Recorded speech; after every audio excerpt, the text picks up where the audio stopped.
evening, everyone. Thank you so much for being here and finding your way and navigating from Union across the parking lot. Sorry for the last minute adjustment in the middle of Texas weather. My name is Drenka, and I am the co-founder and executive director of the Dallas Vigil Historical Society. Some of you may be wondering why someone from a historical society is standing on this stage tonight helping organize this event. I asked myself that as well. But the truth is that history is what brought us to this moment today.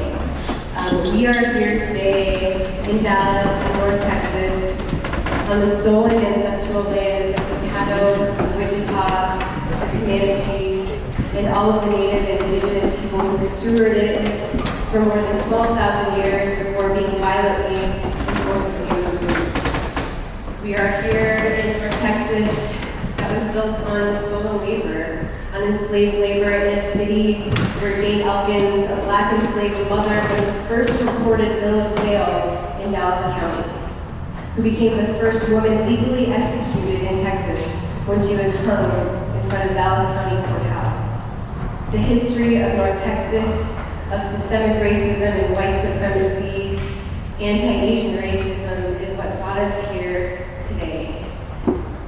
But the history of Dallas is also about the communities who came together in solidarity and support for one another. We have seen this time and time again. When our systems fail us, we look to our community to support and to heal. And tonight is all about healing. We have done our press conference. We have advocated for the things that we need. We have told the truth about race and racism in Dallas and North Texas.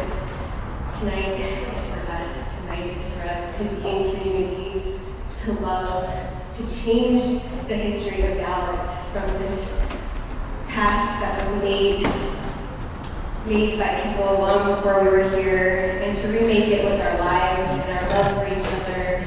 And I hope that as we remember all of the lives lost in Allen, we honor them by promising to care for one another and ensuring that this never happens again. I'm going to pass the mic to Danielle from the Hall community to lead us in the prayer.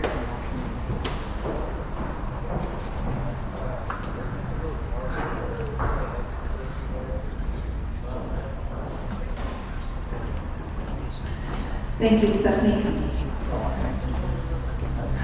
Friends, as we have gathered this evening, as we have acknowledged the land which we have gathered this evening, we are once again reminded that horrendous violence that the indigenous people's experience was often done in the name of Christ by Christians. White supremacy is often propelled by Christianity. And as we gather tonight to honor those who have been harmed, those who were harmed by white supremacy, especially last week's shooting, join me in God's lamenting the harm that Christians have caused in the past by this white supremacy that continues to harm us in the name of God.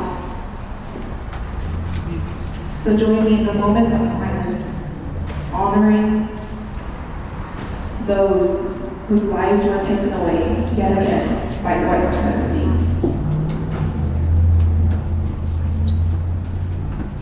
Cindy Cho, Kyusung Cho, James Cho, Daniela Mendoza, Sophia Mendoza, Elio Mana Rivas, Christian LaCour, Ashwara Tatwana,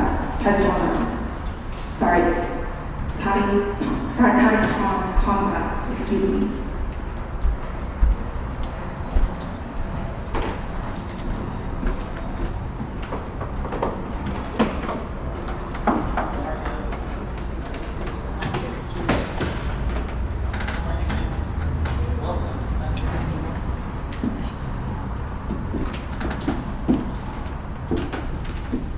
If you would, join me in prayer. Divine God of love, we have yet again lost precious lives among us.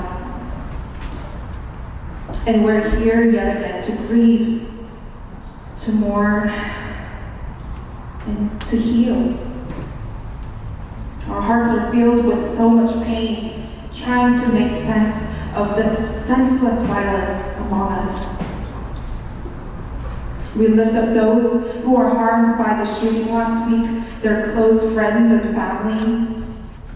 We're mourning with deep grief and sorrow. We ask for your peace and comfort to surround them. God, as we honor those who are sacrificed by white supremacy, we remember the story of Jesus, who was racially targeted by the Roman Empire.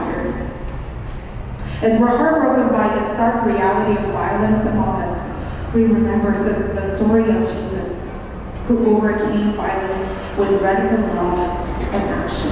So God, we pray, heal us and strengthen us as we stand against hate and white supremacy, and move us forward to overcome the violence with powerful actions of love and justice.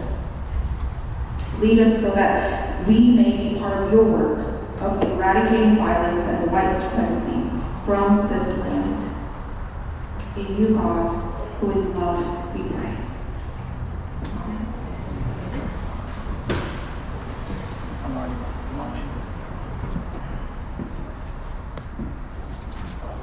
And we are honored to have members of the Eternal Creek Chorale to perform the song Remembrance.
member, Asian American, and Native Hawaiian Pacific Islander Senior Liaison at the White House. She is here with us today on behalf of the administration to deliver a special message.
And now we would like to invite members of our community to speak, and so I'm going to invite my dear friend, Jerry Hawkins, Executive Director of Dallas Racial Healing and Transformation.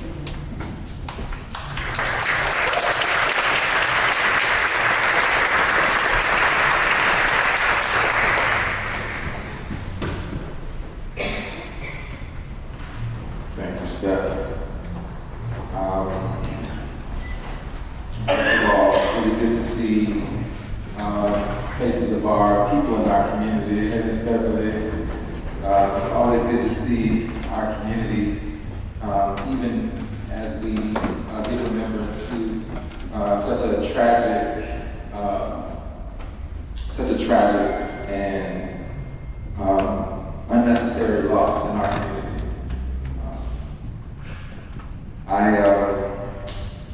I'm a teacher, so I want to read you all something. I had to bring something. This is a book from 1996. It's called Betrayed.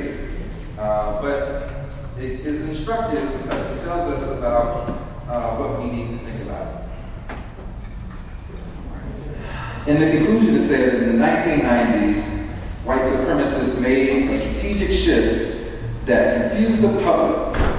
They exchanged their white sheets for camouflage fatigues, called themselves militias and patriots, and depicted themselves as red-blooded, patriotic citizen soldiers fighting to preserve American freedom.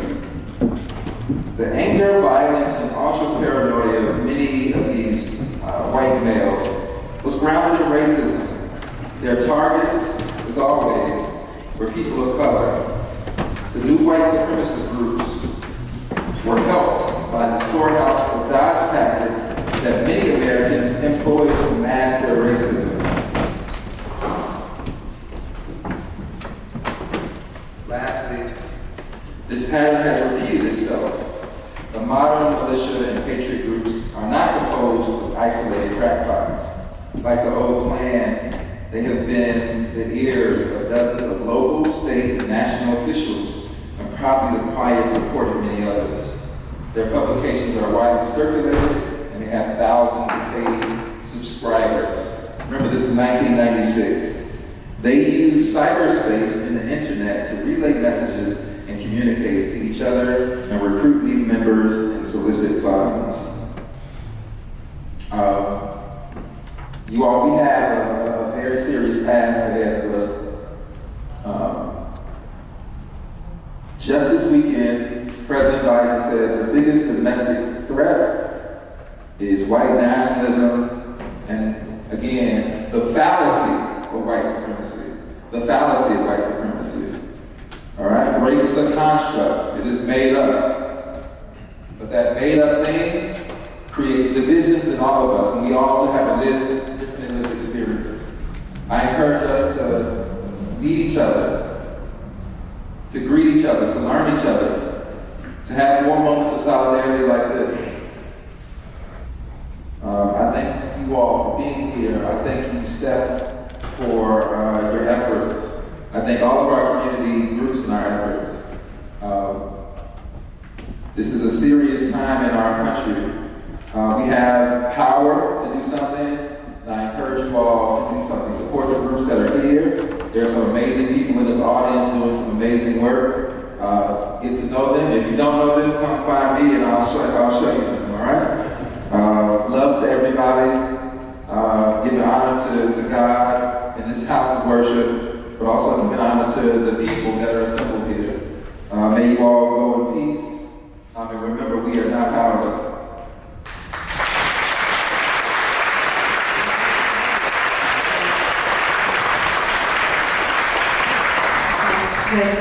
Ferrell, Ortiz from Rayo.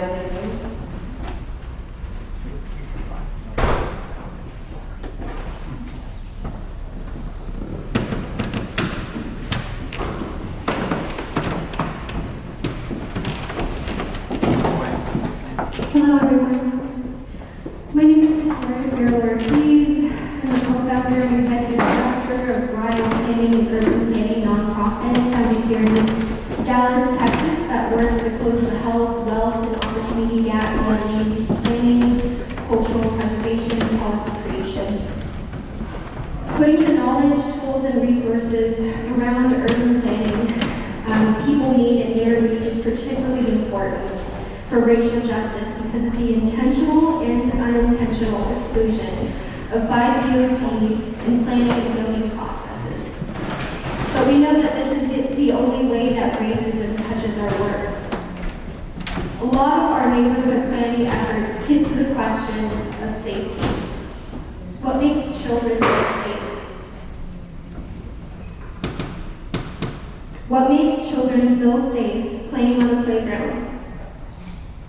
going to school, crossing the street, or even shopping with their families on a Saturday.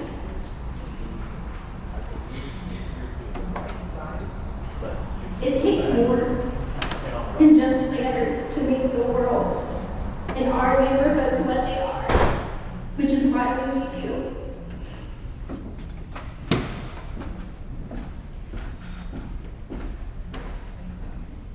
Internalized racism refers to the process by which individuals internalize and adopt negative beliefs, attitudes, and stereotypes about their own racial or ethnic group, as well as those of other groups. This can happen as a result of living in a society that is structured around racism, and where discriminatory messages are conveyed through various channels such as the media, education, and social interactions. The impact associated with mass shootings and gun violence involves understanding the ways in which trauma is transmitted across generations and geography, and working to break the cycle of trauma through therapy, support, and other healing modalities. In this case, you could consider tightening up lax gun laws a way to have healing for our country.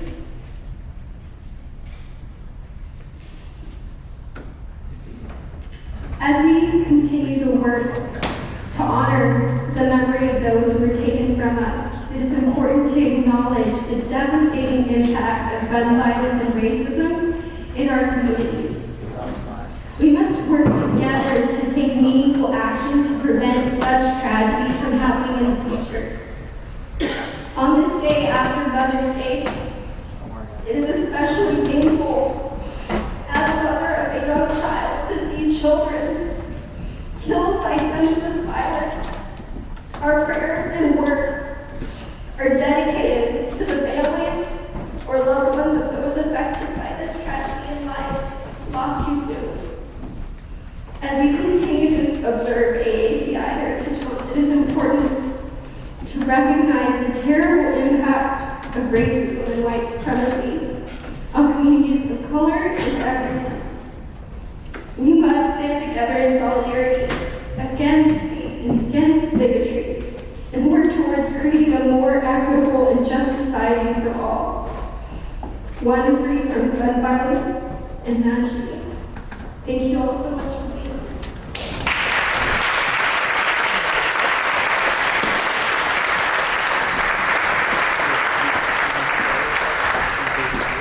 Our next speaker is Mohammed Farshori from the Asian Chamber of Justice.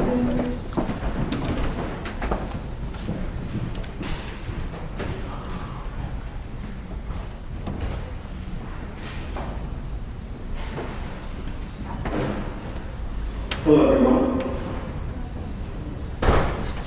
I stand here as an individual, as a parent, as a member of the community that's tired of being tired. I mean, it's so obvious that our public servants are no longer willing to serve the public, but serve other interests. Let's make them irrelevant.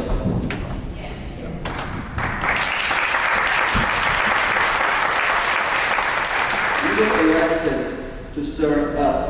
It doesn't matter who wins election. Nobody wins election. We elected you to serve us. It doesn't matter if they're Democrats in power or Republicans in power. We should win every time as a community. But that's not happening. So is distraction. And as a member of the community, one of the fastest growing communities in this country, especially in North Texas, I'm going to do everything humanly possible to make all those elected officials irrelevant.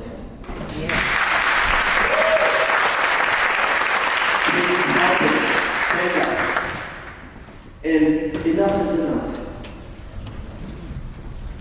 Enough is enough, right? I mean, how many times are we going to say that?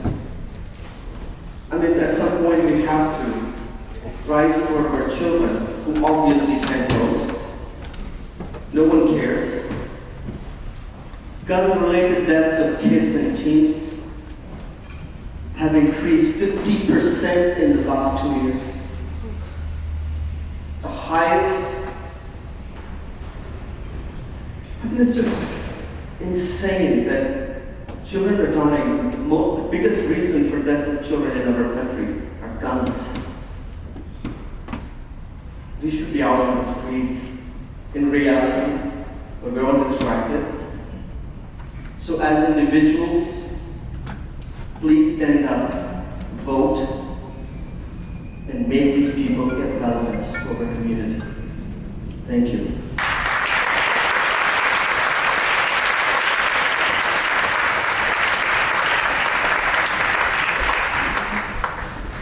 Our next speaker is Laila Saithu, a 15-year-old student at Mohammed.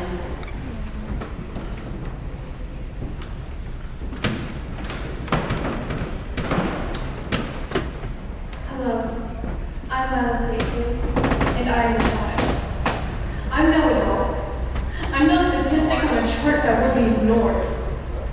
I'm no tragic speck of history blown away in a nervous image. I am a child. How are you? My job is to grow. Not to know where to go when the bullets blow. The victims of these shootings will never show meaning. Not until we honor the remains. By starting with playing with compassion in everyone before the purpose of their blood drains away. On May 6th, I was wondering if I'll be safe to go to school. Then I get a message. A gun threat. I was wondering if I should go to school. Wondering that if I go, will I be made a fool as I look over and see my friend's blood drool. Pool. As a child, I don't want to picture my parents in black just because one day I went to school and I didn't come back. I want change. I don't want thoughts. I don't need prayers. I need policy and change. I am a child. All who are here, I am a child. I am a child. I am a child. I am told to trust the adults around me. Trusted adults, keep guns out of my school. Keep me and my friends safe. Keep us alive. Please, I am a child.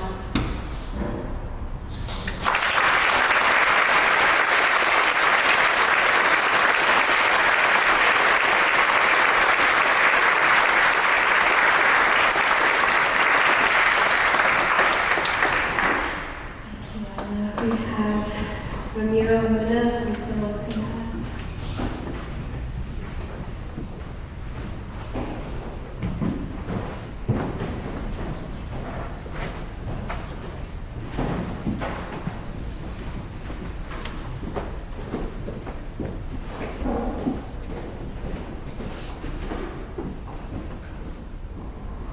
Thank you, good evening. My name is Ramiro Luna. I am the Executive Director and Co-founder of Somos Pinas, a non-profit that focuses on year-round civic engagement to create a culture of participation in the Latino community for a more equitable and progressive Texas. Today, I stand here in solidarity with my brothers and sisters as we share a collective mourning over the tragedy that has happened far too often. It's been too many tears that we have shed, too many candles that we have lit, too many roses that we have passed, for something that we can do something about the legislation which will take action. Here as we stand on the house of worship, we must continue to realize that prayer without action often goes unanswered. We have a responsibility to continue to put pressure on our legislators because their inaction is complacency. They're also, their blood is in their hands and they refuse to take action. It's been far too many times that we have pleaded for there to be changes done in the gun regulations that are going on. What happened in Allen, Texas is something that we've seen happen time and time again whenever hatred is weaponized with an AR-15. The same AR-15 that took the lives of children just a year ago in Raleigh, Texas, after school. The same AR-15 that was used in the supermarket in Buffalo, New York. The same AR-15 that was used at a church in Southern Texas. The same AR-15 that was used in a casino in Las Vegas. Same AR-15 that was used at a nightclub in Orlando. Same AR-15 that was used in San Diego. It's been over a decade that we have violent acts against all of our community. And it saddens me to realize that it often seems like guns have more rights than us in our lives, in our freedoms, in our sense of security. I am here to share collective mourning, and as we pray, also realize again that our prayers for us. We're going to be the ones going to have to answer that prayer and ensure that our legislators finally listen. There's been too many lives that we have lost, and so we must dedicate the lives that we have to ensure that innocent lives are no longer shed. I stand here with my brothers and sisters in realization of the power that we have with our bodies, with our bodies, with our ways to organize and advocate. We're not alone. As I stand here before you, I see hope. Because I know the power that lays in this room. I know that the work that we have and the people that we can reach is only amplified thousandfold by the power that lays in this room.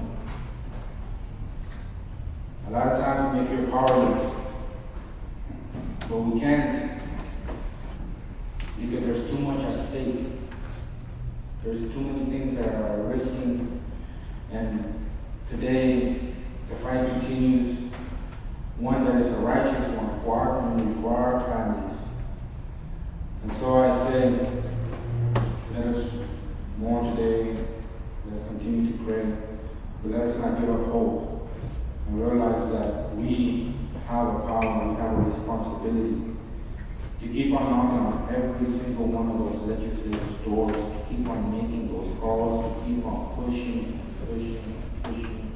until finally common sense, gun reform is passed in Texas. Thank you.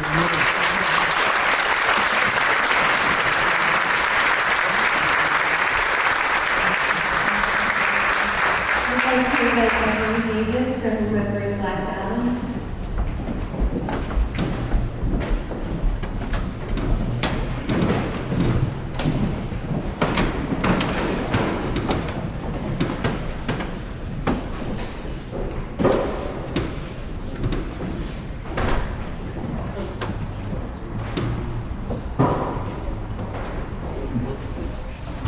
My name is Beverly Davis, and I'm Vice President of the Remembering Black Dallas. It is with a heavy heart that I stand here today. And the reason that my heart is heavy is because words seem inadequate to express to you the pain that we know that the loved ones are going through, that friends and family and schoolmates and extended family and those who love the victims the most. The anguish that they carry in their hearts words seem almost inadequate to offer comfort to them. And so, when words are inadequate, we call upon the only help that we know.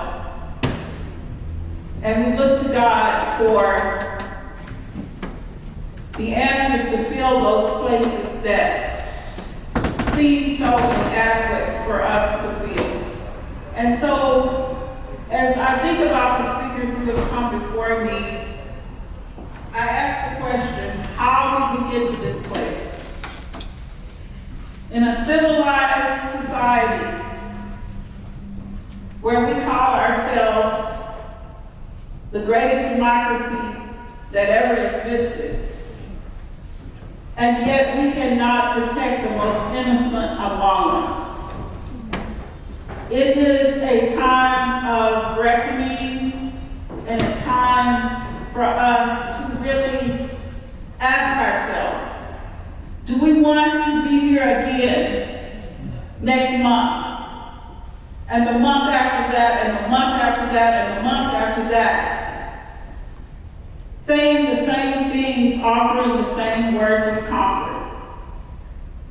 I say that this is a challenge for us, a call to action, that we must all resolve to end it, to let this be the last time, to do everything we can in our power to say, we will not allow any more innocent lives to be taken away.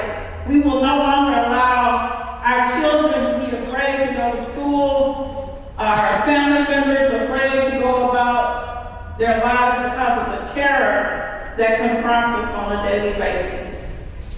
And so, Remembering Black Dallas joins with the Dallas community and the nation to say, as one speaker said before me, enough is enough, and now is the time for action.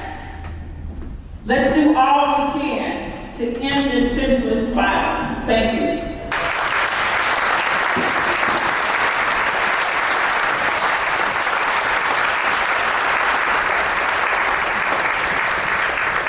Our next speaker is Brian Larney from American Indian Heritage Day in Texas.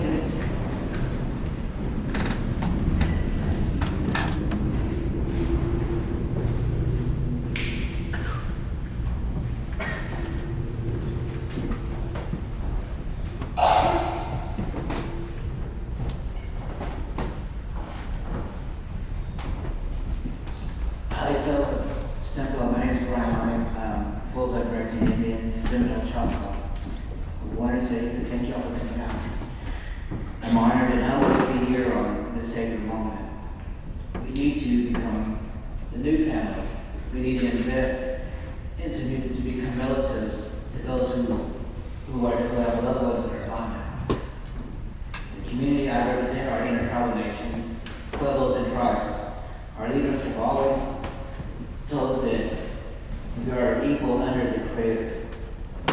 Our American ancestors have already welcomed your ancestors with love. Our morning prayers will include you, as well as an honor to speak today of mourning. In the name of the Great Spirit, we gather here today to mourn the loss of our loved ones. We come from different tribes and nations that are all united in our grief. We have lost our mothers, fathers, children, siblings, and friends. We have lost those who have taught, loved, and guided us. We know that our ancestors have already moved on and are surrounded by love, gratefulness, and their ancestors.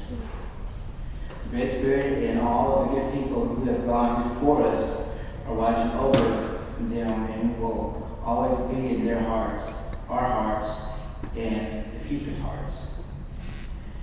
We come here today to remember our loved ones. We will share stories about them, sing their songs, dance their dances. We will pray for their souls and for our own strength. We know that death is a part of life, but we also know that loved ones are not gone forever. They still are with us in spirit. They will always be a part of our lives. We're grateful for the time that we had to listen, hear, and share other beautiful lives. And to not forget what has been shared with us. We thank the Great Spirit for the gift of life. We thank the Great Spirit for the gift of death. And we thank the Great Spirit for the gift of love. May our loved ones rest in peace. This land loves, cares, and was never created for hate. We have to heal with medicine to become united as family for families on Mother Earth. May our loved ones rest in peace. May the Lord be.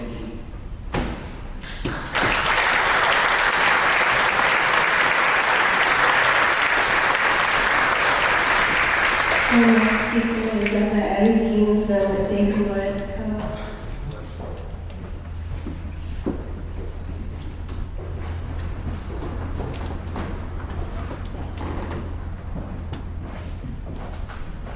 Good evening. My name is and I am one of the founders of the Women's Collective. I similarly could not write words for this moment, right? It's very heavy. If you're sitting there jittering and maybe anxious or overwhelmed or angry, every single feeling you have right now is valid, right? We keep seeing this happen over and over and over again. Our state has us under attack, right? So it's okay to feel everything you're feeling in this moment. Maybe your heart is beating a little fast. Maybe you're overwhelmed with emotion, and everything you feel is valid. So I want to take a moment to name the people, because I think they deserve a moment of silence. And then we can do a collective prayer. Christian Lacour. Farshori Dapikonda. Danielle Mendoza. Sophia Mendoza. Kyo Cho. Cindy Cho. James Cho. Rayo Mohammed.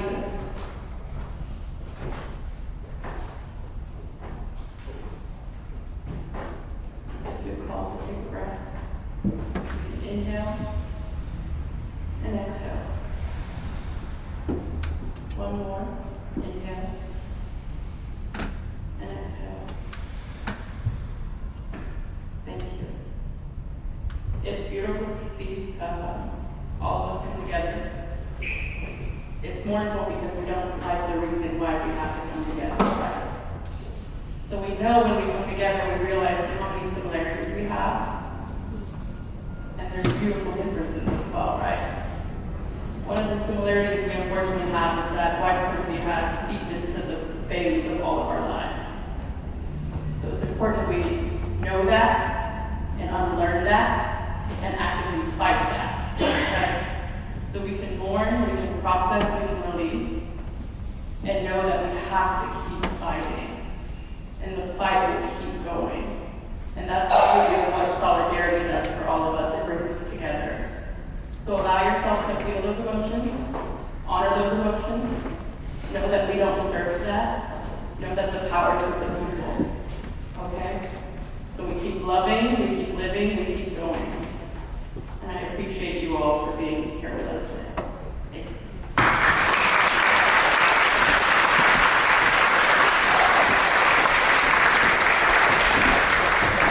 I'd like to invite Ferrell from Harvard for the Leadership List.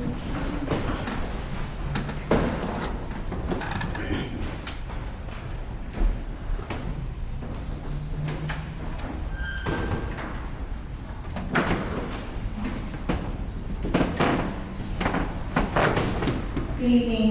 My name is Lorraine Ferrell, and I'm the co-founder of Harvard Leadership Institute. We build leaders who build change in our state. The late great Honorable Barbara Gordon, our namesake, once stated, what the people want is very simple. They want an America as good as its promise. Among the most sacred of those promises is the knowledge that you can live your life free of violence and that you can come home safely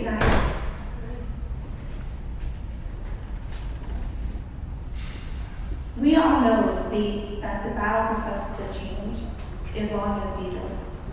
But together, we know that we can press forward, and we know that it's attainable. People power has passed laws that have actually protected Texas school children, like SB 2050, from violence and hate. And people power can and will make a difference in defeating the dark forces that provide fertile ground for development of violence and hate. I think we can all agree that thoughts and prayers are nice, but what we need is faith plus works. Our fight is in our DNA, and we work in honor of our children, our families, and our community. Together, we can build our people power. Together, we can press forward. And together, we can make our state as good as it's promised. Thank you.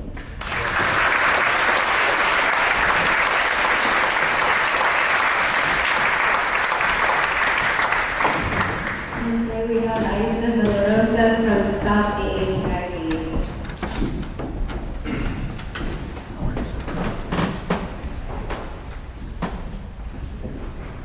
I'm going to pick up the people power baton as a Filipina. After the Marcos dictatorship in 1986, one of the rallying cries for people power in the Philippines was Makibaka Huwag Matakot. That means there is fear, but we are in the struggle, the beautiful struggle. And how could a struggle possibly be beautiful? As the director of youth programs and organizing at Stop APID, I always encourage the young people I work with to see the story.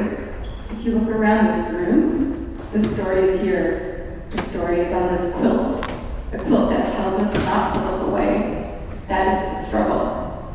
The story is amongst us, where we are coming together.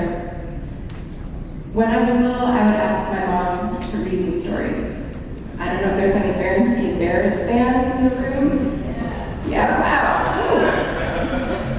Gosh, I love those bears.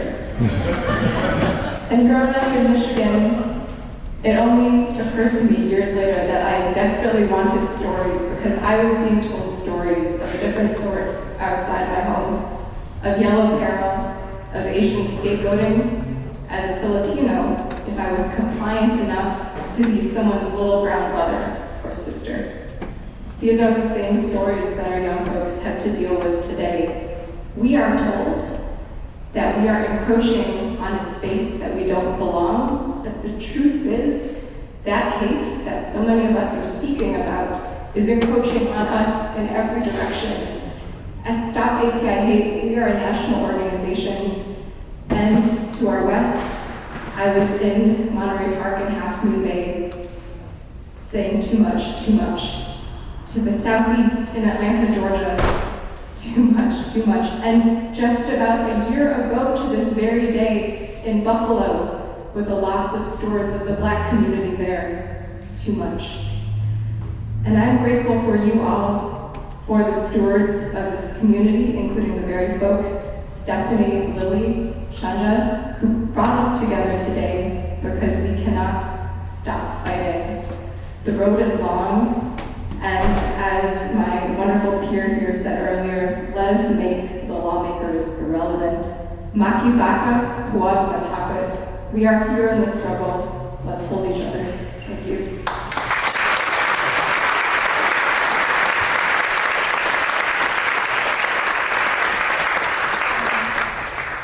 Next, we have Katie Newsom, the Executive Director of Union, who graciously offered us their space before the rain started. So we are especially grateful for her.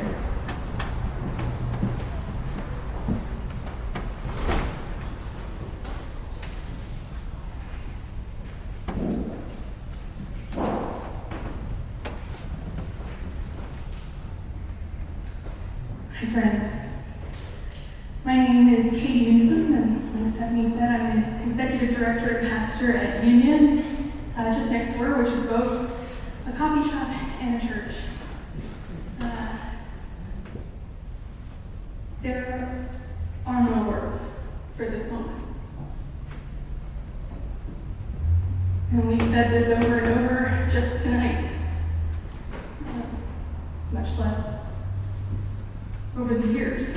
have these conversations. But tonight, I am a pastor, and so I am reminded of a story from our scripture. And it is this story when Abraham thinks God has asked him to go and sacrifice his son, Isaac. And he does this thing, and he goes up, and he gets so close to doing it, and God calls out and stops him. And a lot of times we teach this story, we talk about this story as if Abraham was so faithful. Oh, amazing Abraham, who was willing to do this terrible thing for his faith. But I kind of wonder if that's not the truth of this story. And that's not what the power is.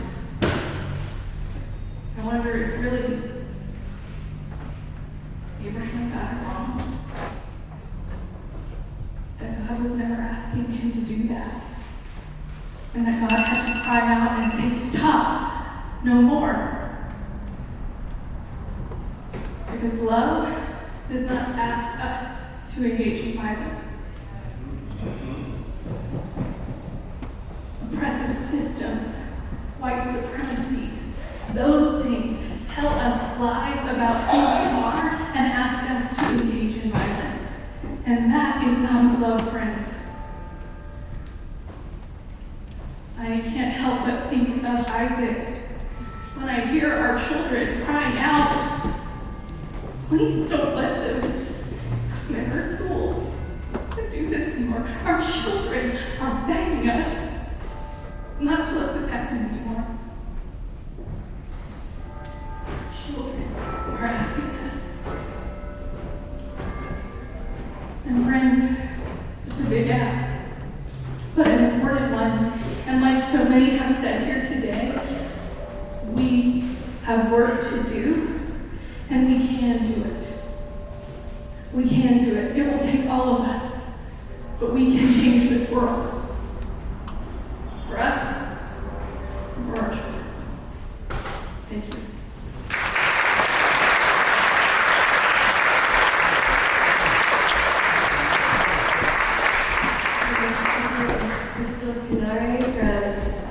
Asian American Pacific Islander Mental Health Association.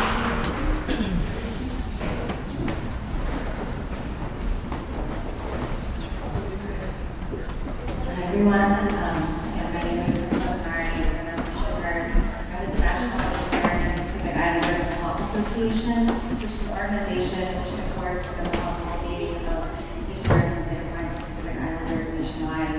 We originally started as an organization that was helping our community organizations really talk about mental health, and as a community that is always likely to seek services, we knew that we were rooted in community, and that was where our healing really starts. And so I just want to first just recognize all of you for being here today.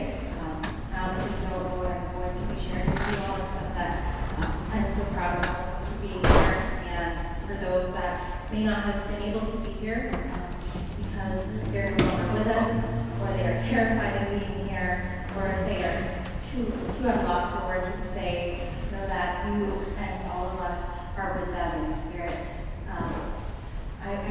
I was asked to speak this morning, and I was telling Stephanie, I drove down here about 5 hours ago from Arkansas, and I was asking myself, like, why am I driving? And it's because I know what it's like to be an Asian in the South, to feel isolated and to feel alone. And so through the work at Drenka, I wanted to offer, for those that may not be in this room today, space. We'll be offering virtual space throughout this week and in the weeks to come. And we are continuing to work on the grass, from the grassroots to the grass tops, and working with organizations that are lobbying on the Hill to just working on the ground to really support our communities. So just wanted to offer that.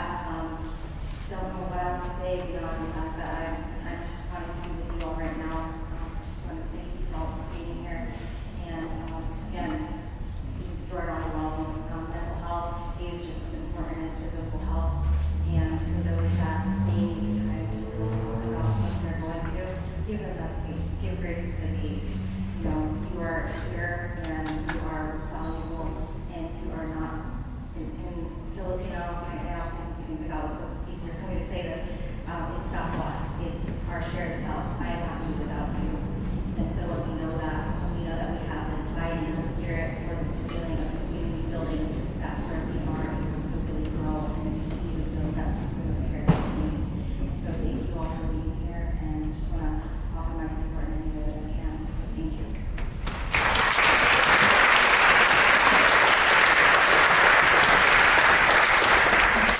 Crystal's t-shirt is the perfect segue for the introduction of our next guest, and that is my dear friend Stephanie Tovar, who is always the source of healing and comfort for me in all of these times, and she's graciously offered her healing practices for us this evening. So I'm going to hand the mic over to her.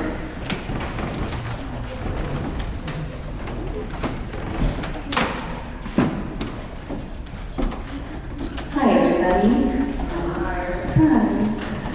It is such an honor to be here with all of you and to acknowledge that we've all come together to support healing. We've all come together to support conscious change. We've all come together to support the humanity that breathes in our hearts. And so I would love for all of us to bow our heads down to our hearts and place one hand on your heart. And maybe you close down your eyes if that helps you tap in a bit more. But just offer awareness to your heart right now. What is present? Is it rage? Is it sorrow? Is it fatigue? And if it were to have a color, what would it be? And as we do this, we can acknowledge the truth that we're all in this experience together, and every single person here has a different color. So we can celebrate difference. Gathering our color as we inhale together through the nose. Open mouth release. Together inhale. Express, release. And maybe you stay here with this breathing, connecting to the truth of your heart. That is what has guided us here. That is what guided the organizing to bring us all here together. The movement of our hearts, our humanity. And as one of my dear friends up here said, the fallacy of white supremacy, the fallacy of hierarchy of humanity. We are right now, as we sit here breathing deep with connection to our hearts, affirming the truth that that is a lie. We are here breathing together to help reach out to one another. And so, a little bit about me, just so you can understand another way in which I share love. I'm the executive director and founder of Yenna, which is a nonprofit that supports us in being full of wellness through yoga, meditation, sacred storytelling, and narrative change, and also through healing arts. And so I'm going to offer you some sounds now that are interconnected with South Asian ancestors all the way from India. The sounds Loka, Samasta, Sukhi no Bhavantu. And these sounds mean, may all beings be happy and free from suffering, and may I contribute to the happiness, to the wellness of all. As many of us have been saying up here, it's not only about us gathering here in this moment, it's loving action. We need to disrupt. We need to take action and dispel the lie, the fallacy of white supremacy. And so first, I'm going to wash this sound over you, hopefully offering it like a loving blanket to help support you, protect you, anoint you, love you. And then I want you to pay attention to the melody because I want us to have our heartstrings humming along with the sound as well. So first, scan your body. What can be more at peace? What can let go of resistance? Maybe it's your shoulders, the muscles along your face, your jaw. And now these sounds.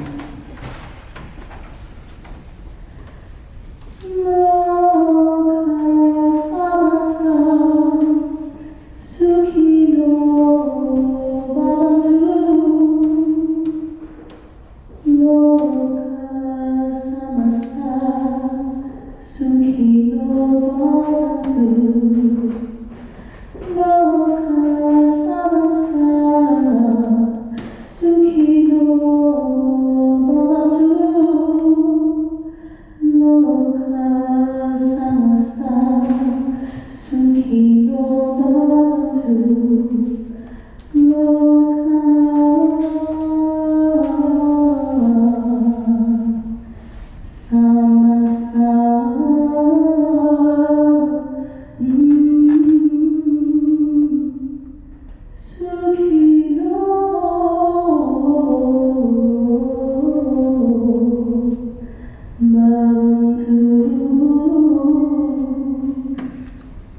Now let's pay attention to that melody.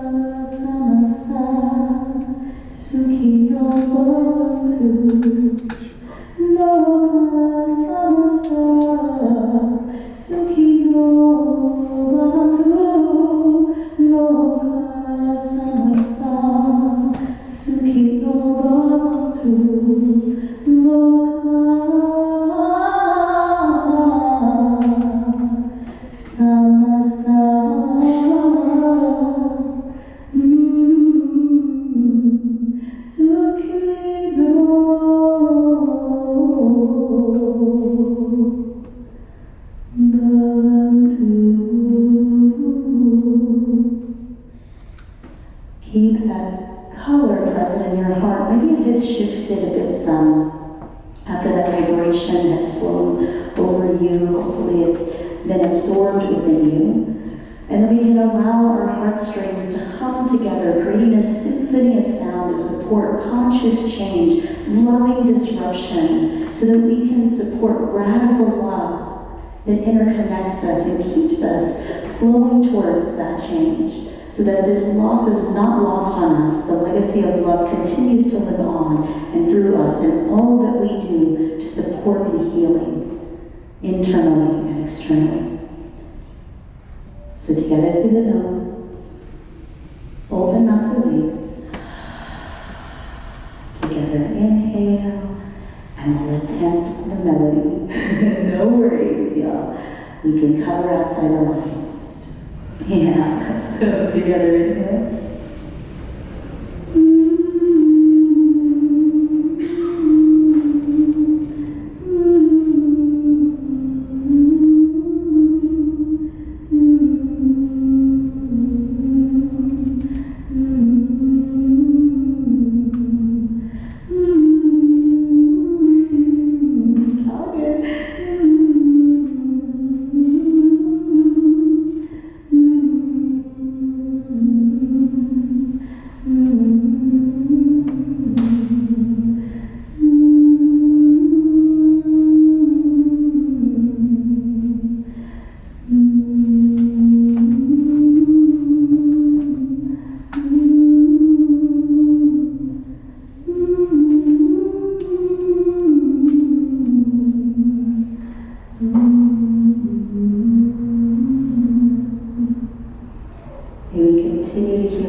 and we didn't have any support groups or allies to support us. Few incidents were ever reported because of fear, and the support systems didn't exist. The recent shootings in the Allen Outlet Mall, a place frequented by families from diverse backgrounds and ethnicities, was an intentional attack that intensified our sense of vulnerability and lack of safety. We must see this for what it is, a hate crime. It took away one of our own, Ishwaraya Karikonda. Also, please note that all the victims were immigrants and communities of color. The community is frightened knowing that someone with so much hate targeted us. His social media showed references to his hate, particularly to Indian women. My world was shattered when I heard that. Our community has been robbed of its sense of belonging, but my message to all of you today here is that we will not let hate win. As a community, we refuse to be at the mercy of individuals who sympathize with neo-Nazis and white supremacists. We must rally our elected officials to call this a hate crime, which has not happened yet. We must make sure that they acknowledge that most of the victims were immigrants and people of color. We must rally to stop dangerous people from easily obtaining assault rifles who continue to attack our communities of color. Weapons of destruction and hate groups are a dangerous mix for Texas. We don't want to take away the long tradition of hunting in Texas, but Texas must create a new tradition, one that no longer includes mass shootings. Asians are the fastest growing minority population in Texas, and with that growth, we must rise to the occasion and stand up against hate and stand up against the current gun laws that have taken away so many innocent lives. Communities of color have faced deep and systematic injustices for far too long. But in moments of tragedy and pain, we have the power to come together and stand in solidarity with one another. We can no longer sit in the shadows of discrimination. And to my communities of color, I want you to look around today. Our allies are here. Our friends are here. We are no longer alone. We can come out of the shadows and we can heal the wounds of the past. We must defend why we came here, and that was the American dream. So many men and women in uniform have fought and died to protect that dream for us. Our founding fathers created the Declaration of Independence that ensures that we have liberty, life, liberty, and the pursuit of happiness. 8 people were denied that privilege, and hundreds more will come if we remain silent. We must demand that law enforcement do a full investigation as soon as possible. Today, I am here to tell you, to say, hate groups have no home in Texas. Texas is our home. This is my home. It is your home.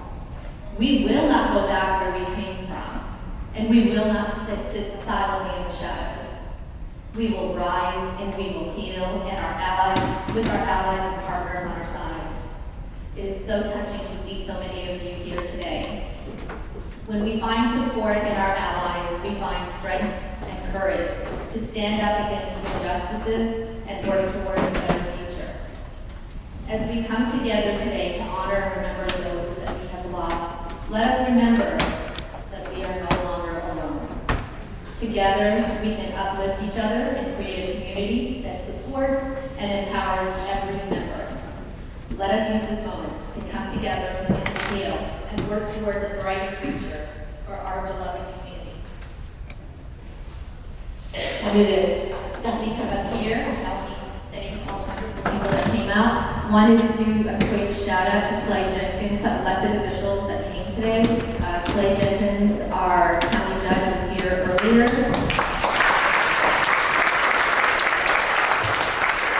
Also wanted to thank Jesse Moreno, who is our city council representative.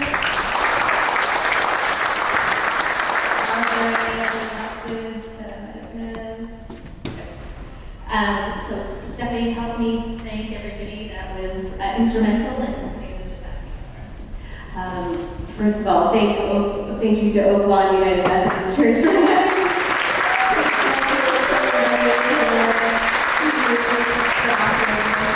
Thank you to AD Texans for Justice and Stop API Hate, and OCA for coming and driving up from Houston to help us with the live stream. Union Coffee. I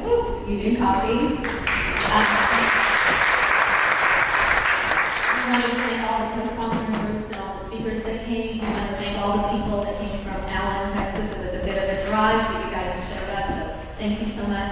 And Erika, from the bottom of our hearts, thank you for coming on behalf of the divided administration.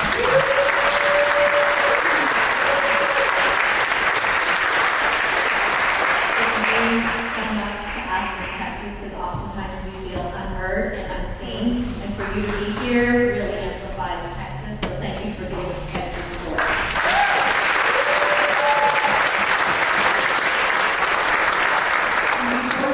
Before we close out today, I just wanted to let you know that this is just the beginning, because allyships in the audience today, look around you. A friend of mine said, what are we going to take away? What I want you to take away is to get to know somebody here that you don't know, exchange a number, take them out to coffee, get to know somebody you don't know. And the other thing I wanted to say is make sure you vote. And some of my voter registration helpers just raise their hands. They have, so look around, and if you need to be registered to vote, they're there to help you do that. So thank you so much for coming out, and it's been such an honor to be able to